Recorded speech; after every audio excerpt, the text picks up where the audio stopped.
Na kwa sasa tupate neno ambayo inatuguide kwenye topic yetu ya leo ambayo iko kitabu ya Hebrews 11:6, Hebrews chapter 11 verse 6, ambayo inasema, and without faith it is impossible to please God, because anyone who comes to him must believe that he exists and he rewards those who earnestly seek him.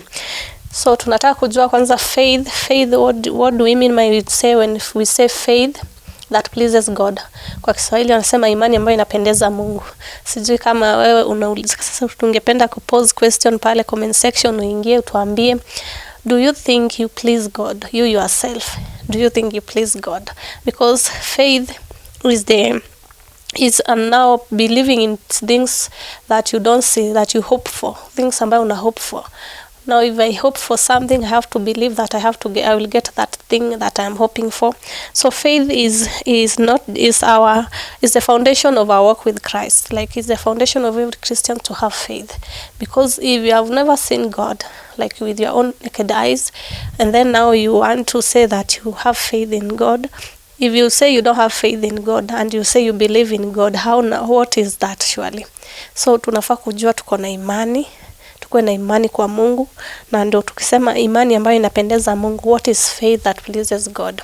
So we read that from the book of Hebrews chapter 11 verse 6, na inatuambia, and without faith it is impossible to please God.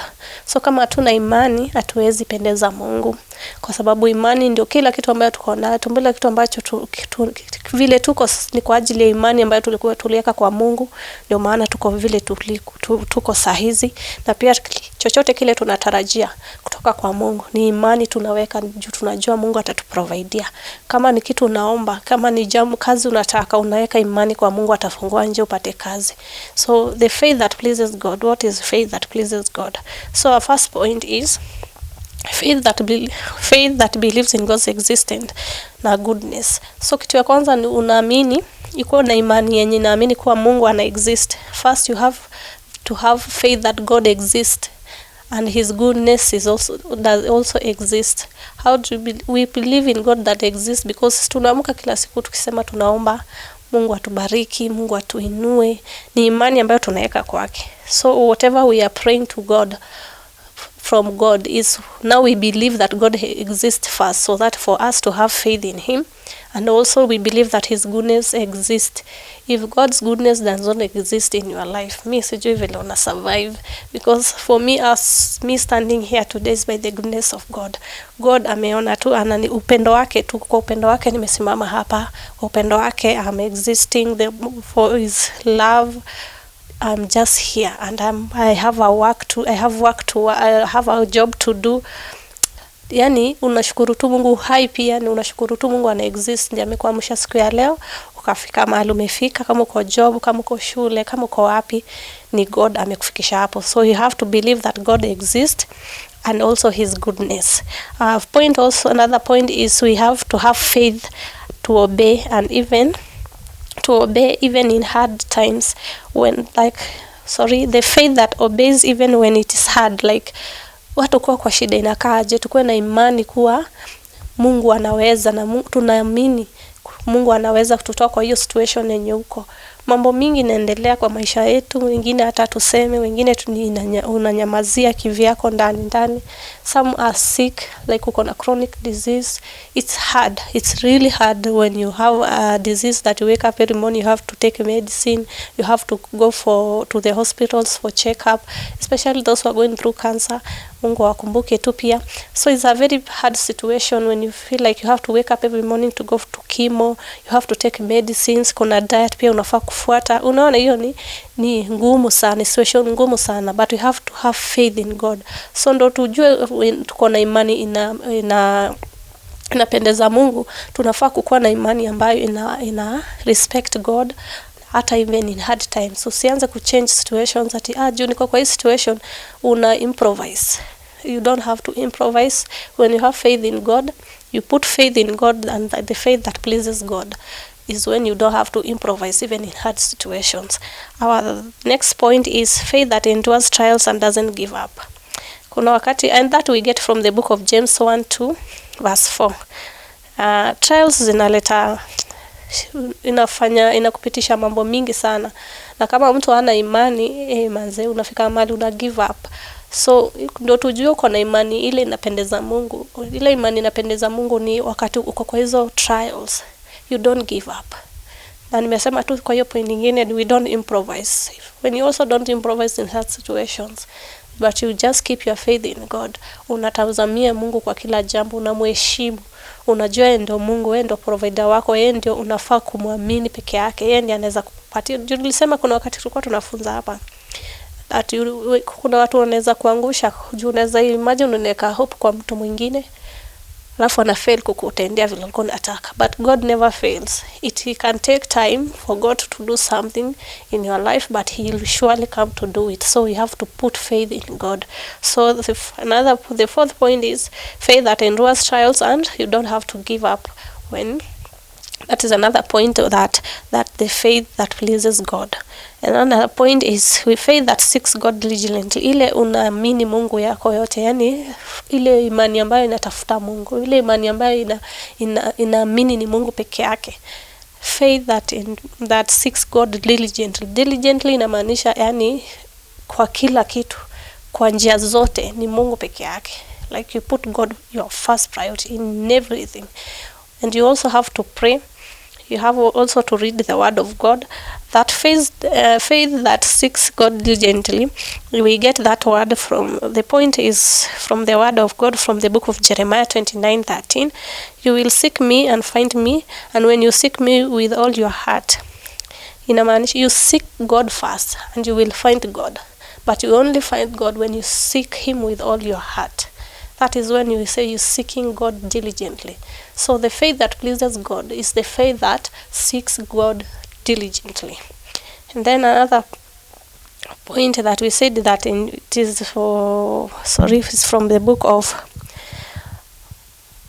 Hebrews chapter 11 verse 11. We get another point there from the book of Hebrews chapter 11 verse 11. It says, though Sarah, she laughed at first, the latter trusted God's promise of a child. So inatuambia hapo kwa hiyo verse ya Hebrews 11:11 ni inatupatia story ya Sarah vile aliaminia Mungu, vile aliambiwa atapata mtoto at her old age. So aliongojea Mungu patiently. And akangojea Mungu kwa wakati wake atakuja kumbariki na huyo mtoto. So another point is faith that waits on God's patiently, on God's timing patiently. So nile imani iko na subira, unasubiri Mungu kwa njia zote. Akisema atakupatia kitu fulani, akisema atakuja kukubariki, akisema atakuja kukuinua, weka imani kwa Mungu na ukuwe na subira kwa Mungu atakuja kukutendea kila amesema. So we have the faith that waits on God patiently is another faith that pleases God. That is a faith we said that pleases God. So points zetu tumesema ya kwanza ni imani ambayo inaamini kuwa God exists and upendo wake pia ina exist. Our second point tumesema imani ambayo ina obey even when it is hard. Imani ambayo ina obey when it's hard. Number 3 we said is the faith that wait on God patiently. That is our third point. And our fourth point is trials, faith that endures trials and doesn't give up. That's our fourth point. And the fifth point is faith that seeks God diligently.